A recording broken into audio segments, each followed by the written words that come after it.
हमारे और आपके जैसे लोग जो दिल्ली एनसीआर में रहते हैं उनकी सुबह की शुरुआत AQI चेक करने से हो रही है इन दिनों। कितना भी हजार्डस माहौल क्यों ना हो, अब तो हवा चली तो थोड़ा धुआं छटा है। N95 पहनते हैं, कोई सरकारी अस्पताल वाला मास्क पहनते हैं, लेकिन लोग ऑफिस के लिए निकल जाते हैं, ट्रैफिक में सड़ते हैं, ऑफिस पहुंचते हैं, काम निपटाते हैं। पता चलता है उनको कि जनता न्यू ईयर पर मनाली जा रही है, मसूरी जा रही है घूमने। आपने भी सोचा कि इस बार न्यू ईयर की रात 12 बजे खिड़की से बाहर दूसरों के पटाखे फूटते नहीं देखने हैं, तो फ़ोन उठाया आपने, ट्रिप प्लान करने देखने लगे। मनाली देखा, होटल फुल, रास्ते में 12-12 14-14 घंटे का जाम, मसूरी होटल फुल, वहाँ भी जाम।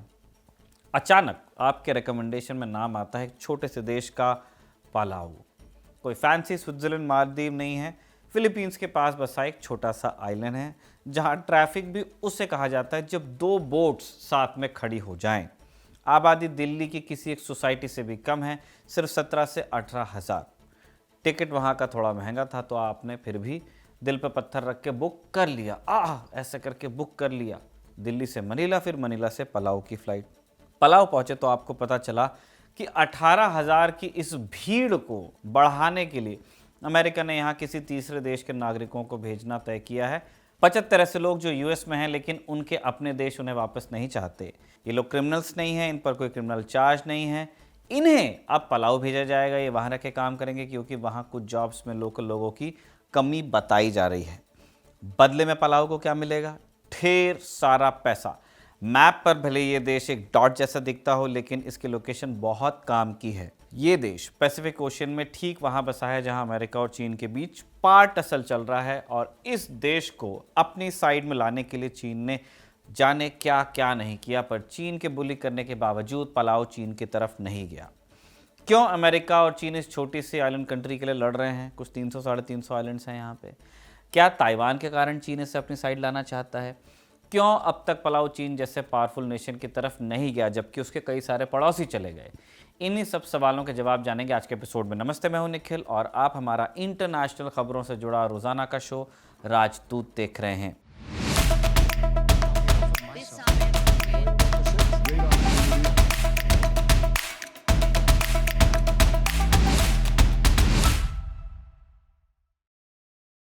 शुरुआत अमेरिका और पलाऊ के बीच हुई डील से ही करते हैं। अमेरिका के डेप्यूटी सेक्रेटरी ऑफ स्टेट यानी उप विदेश मंत्री आप कह लीजिए क्रिस्टोफर लैंडाउ और पलाऊ के राष्ट्रपति सुरांजल विप्स के बीच फोन पर इस डील को लेकर बात हुई है, मंजूरी मिल गई। यूएस ने 2025 में ही पहले भी ये ऑफर पलाऊ को दिया था, लेकिन वहां की संसद ने अमेरिका से निकाले जा रहे डिपोटीज को लेने से साफ मना कर दिया था। दरअसल ये सब ट्रंप का किया धरा है। आप जानते ही हैं, ट्रंप ने अवैध रूप से अमेरिका में घुसे भारतीयों को चेन से बांधकर भारत भेजा था। अमेरिकी वायुसेना का प्लेन भी नहीं लेकर भारत में उतर गया था। हालांकि चीन, रूस या यूरोप के ताकतवर मुल्कों के साथ अमेरिका ने यह नहीं किया था, लेकिन दूसरे कई देशों में फ्लाइट्स गई थी। तो कई सारे इलीगल डिपोटीज इन सारी घटनाओं के बाद खुद भागे यूएस से। जो नहीं भागे उन्हें आईसी यानी US immigration and custom enforcement ने पकड़ लिया। अब इनको किया जाना है डिपोर्ट, लेकिन कई लोगों के मामले में एक अजीब समस्या आ रही है। यूएस इन्हें अपने देश से वापस भेजना चाहता है, लेकिन सामने वाला देश जो इनका अपना देश है वो इन्हें स्वीकार नहीं कर रहा। अब इन्हें कहाँ भेजा जाए? इसके लिए ट्रंप का लॉजिक है कि अपने को तो बस भेजना है, पेरेंट कंट्री नहीं ले रही, कोई बात नहीं, कहीं और भेज दो। सेम वही लॉजिक जो कभी ऋषि सुनक ने भी दिया था। हो ये रहा है कि अमेरिका, ऑस्ट्रेलिया और दूसरे पैसे वाले देश उन देशों को स्पॉट कर रहे हैं जहां आबादी कम है या इन देशों को पैसे की सख्त ज़रूरत है। ऐसे देशों को लालच दिया जाता है कि आप इन अवैध प्रवासियों को अपने यहाँ रख लो, हम कुछ पैसा इसके बदले में दे देंगे। हमने नाउरू की कहानी भी आपको सुनाई थी, डिस्क्रिप्शन में वो एपिसोड भी डाल देंगे।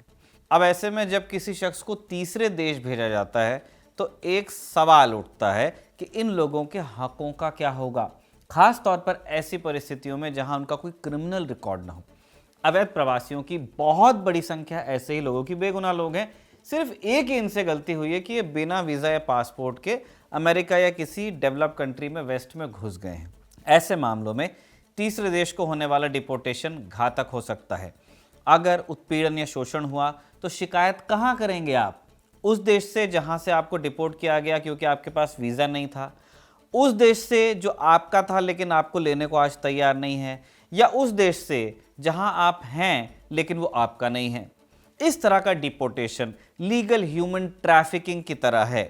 किसी के फायदे के लिए लोगों को ऐसी जगह भेज दिया जाता है जहाँ ना भाषा अपने, ना लोग अपने, ना खाना पीना, यार दोस्त कुछ है। एक तरह की सजा समझ लीजिए। लेकिन अमेरिका, ऑस्ट्रेलिया और दूसरे डेवलप्ड देश धड़ल्ले से ऐसे डिपोर्टेशन कर रहे हैं, है ना, leader of the free world हैं ये। पलाऊ ने पहले मना किया था, तो अब वो क्यों हाँ कह रहे हैं ये बहुत साफ नहीं है। शायद यूएस का ऑफर अब ज़्यादा लुक्रेटिव हो। इन शॉर्ट, अब पैसा ज़्यादा मिल रहा होगा। इस ऑफर के बाद एक और बार कॉल पे बात हुई और डील को मंजूरी मिल गई। अमेरिका 75 डिपोटीज को पलाऊ भेजेगा। ये एग्जैक्टली कौन है, इनके देश इन्हें स्वीकार क्यों नहीं कर रहे हैं, ये साफ नहीं है। लेकिन ये साफ है कि इन्हें लेने के बदले अमेरिका पलाऊ को $7.5 मिलियन सार्वजनिक सेवाओं के लिए, पब्लिक यूटिलिटीज़ के लिए, $2 मिलियन सिक्योरिटी के लिए और $6 मिलियन सरकारी कर्मचारियों के पेंशन सिस्टम में सुधार लाने के लिए देगा। मतलब $15.5 मिलियन में 75 जिंदगियों का सौदा हो रहा है। वैसे ये पहली बार नहीं है जब अमेरिका से कोई पलाऊ जा रहा है। पलाऊ को साल 1994 में एक आज़ाद देश का दर्जा मिला। उससे पहले ये इलाका लंबे समय तक अमेरिकी प्रशासन में रहा है। सेकेंड वर्ल्ड वॉर के बाद ये United Nations trust territory of the Pacific islands का हिस्सा था, जिसे यूएस चलाता था। यानी आज़ादी से पहले तक पलाऊ की राजनीति, उसकी सिक्योरिटी और बड़े फैसलों में अमेरिका की भूमिका रहती थी। जब आज़ाद हुआ तब भी दोनों देशों के बीच दूरी नहीं आई, बल्कि एक खास समझौता हुआ, कॉम्पैक्ट ऑफ फ्री एसोसिएशन, कोफा। इस समझौते के तहत पलाऊ ने अमेरिका को अपने देश में एक्सक्लूसिव मिलिट्री एक्सेस दिया। माने पलाऊ की ज़मीन, समुद्री इलाके, एयर स्पेस का मिलिट्री यूज़ सिर्फ और सिर्फ यूएस कर सकता है, कोई और देश नहीं। बदले में अमेरिका ने पलाऊ की सिक्योरिटी की जिम्मेदारी ली, पलाऊ के लिए नोटों के ढेर लगाए। इसका फ़ायदा पलाऊ की जनता को भी मिला है। कोफा के तहत पलाऊ के नागरिक अमेरिका में बिना वीज़ा के रह सकते हैं, काम भी कर सकते हैं, जैसे नेपाली सिटीजन इंडिया में करते हैं। इसी कारण हज़ारों पलाऊ नागरिक अमेरिका में रहते हैं, पढ़ाई करते हैं, नौकरी करते हैं और अपने परिवारों को पैसा भेजते हैं, रेमिटेंसेस।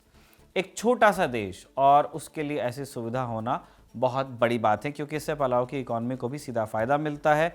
अमेरिका का फुल सपोर्ट तो है ही। अब सवाल यह है कि अमेरिका पलाऊ में अपनी सैन्य मौजूदगी क्यों बढ़ा रहा है। जवाब आप भी जानते हैं, चीन। पिछले कुछ सालों में पैसिफिक ओशियन के छोटे छोटे द्वीपों में चीन ने अपनी पकड़ मजबूत की है। सोलोमन आइलैंड्स है, पापुआ न्यू गिनी है, फिजी है। ये सभी वो आइलैंड्स हैं जिन्होंने ताइवान का साथ छोड़कर अब चीन का साथ देना शुरू किया है। कहीं पोर्ट्स बन रहे हैं, कहीं सड़कें, तो कहीं कर्जा देकर देश को अपने पाले में किया जा रहा है चीन की तरफ से। अमेरिका को यही डर है कि अगर उसने समय रहते कदम नहीं उठाए तो चीन सभी आइलैंड्स को खा जाएगा। ऐसे में पलाऊ जैसे देश अमेरिका के लिए जो सेना के फॉरवर्ड पोस्ट की तरह हैं, किसी काम के नहीं बचेंगे। अमेरिका को लगता है कि आइलैंड्स छोटे बहुत हैं, लेकिन इनकी लोकेशन बहुत अहम है। यूएस सेकेंड वर्ल्ड वॉर के बाद से इस इलाके को अपना बैकयार्ड मानता है, क्योंकि उसने बड़ी जानें देकर इन्हें जापान से जीता था। पलाऊ जहां मौजूद है, उस इलाके को भी जीतने के लिए यूएस ने हज़ारों जानें कुर्बान की थी। जो मैरियाना वाली लड़ाई थी, उसके आसपास ही पलाऊ भी है। बैटल ऑफ पेरिलू शायद कहते हैं, मेरे उच्चारण में खामी हो सकती है। इसी इलाके में लड़ी गई थी।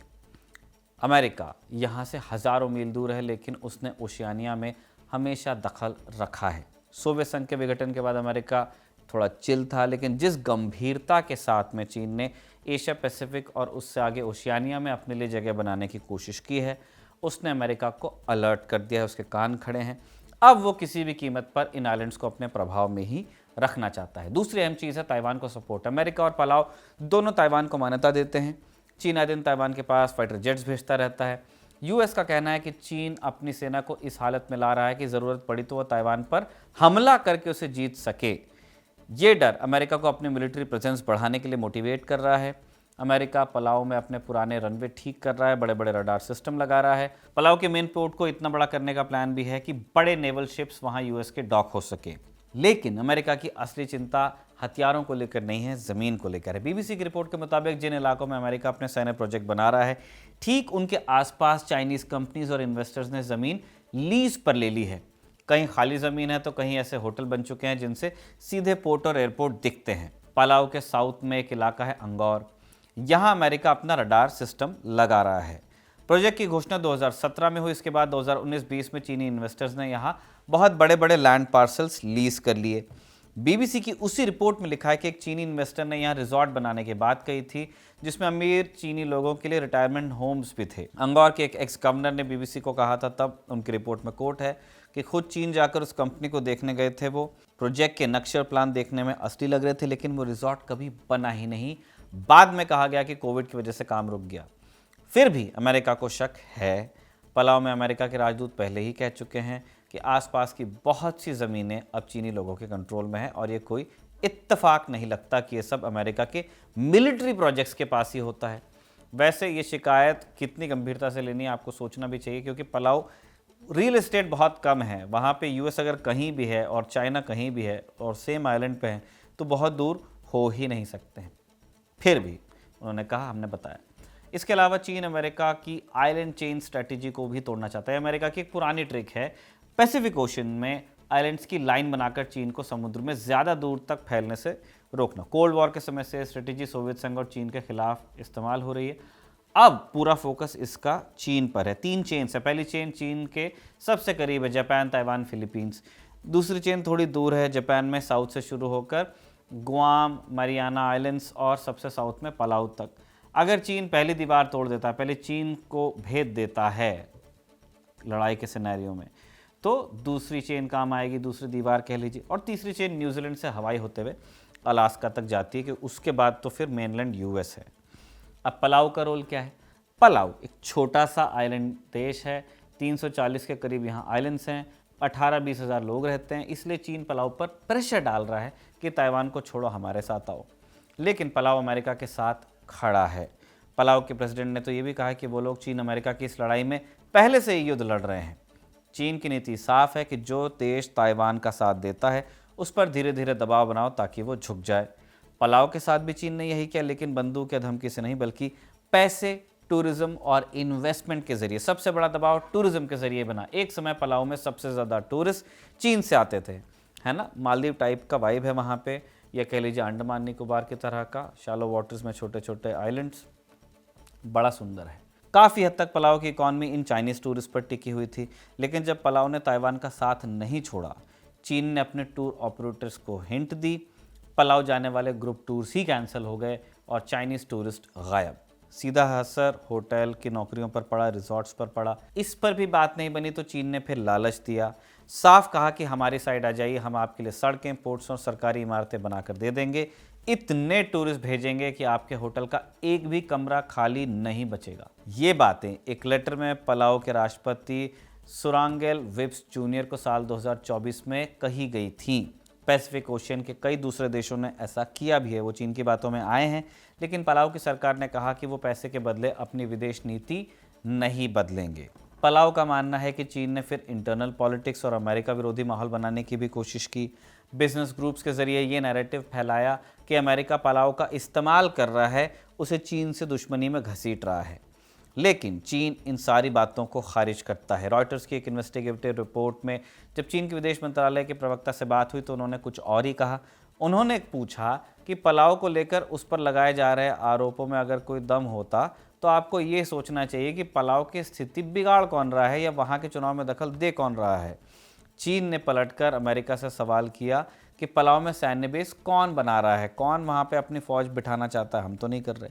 पलाऊ को एक बड़ा मिलिट्री बेस बनाने की कोशिश कौन कर रहा है? चीन का कहना है कि अमेरिका ही इलाके में तनाव बढ़ा रहा है, बेवजह चीन को बदनाम किया जा रहा है। चीन ने अमेरिका से कहा है कि झूठे आरोप लगाना बंद करे, हमारे खिलाफ माहौल बनाना छोड़े और इस इलाके में उकसावे वाली हरकतें ना करें। चीन, अमेरिका और ताइवान, इन देशों की दोस्ती और दुश्मनी में पिस रहे हैं पलाऊ के लोग। आखिर वो किसको चाहते हैं? पलाऊ के लोगों के लिए अमेरिका और चीन की बड़ी लड़ाई थोड़ी दूर की बात लगती है, लेकिन इस दूर लगने वाली लड़ाई के पहले जो कुछ हो रहा है उसका असर वो हर जगह महसूस करते हैं। अमेरिका की सैनिक तैयारी, चीन का इन्वेस्टमेंट और तरह तरह की अफवाहें लोगों में डर और चिंता पैदा कर रही हैं। पलाऊ में हाल ही में एक पिटीशन भी चली है जिसमें अमेरिका से पूछा गया है कि अगर युद्ध जैसी कोई स्थिति हुई तो उसका प्लान क्या है। क्या अमेरिका ये भरोसा दिलाएगा कि आम लोग सुरक्षित रहेंगे? पलाऊ के लोग बीबीसी को बताते हैं कि हम जानते हैं कि अमेरिका और चीन के बीच क्या चल रहा है। हमें डर है कि हमारा छोटा सा आइलैंड ऐसे युद्ध में फंस सकता है जिसमें हम बिल्कुल भी शामिल नहीं होना चाहते। पलाऊ फिलहाल अमेरिका के साथ है, चीन के खिलाफ है। क्या आने वाले कुछ सालों में इस आइलैंड के लिए अमेरिका और चीन भिड़ सकते हैं या चीन अपनी पुरानी टैक्टिक्स के जरिए ही पलाऊ को लुभाने की कोशिश करता रहेगा?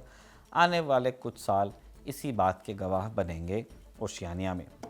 आज का राजदूत रिया ने लिखा था और आनंद ने इसे रिकॉर्ड किया था। आप देखते रहिए खबरगांव।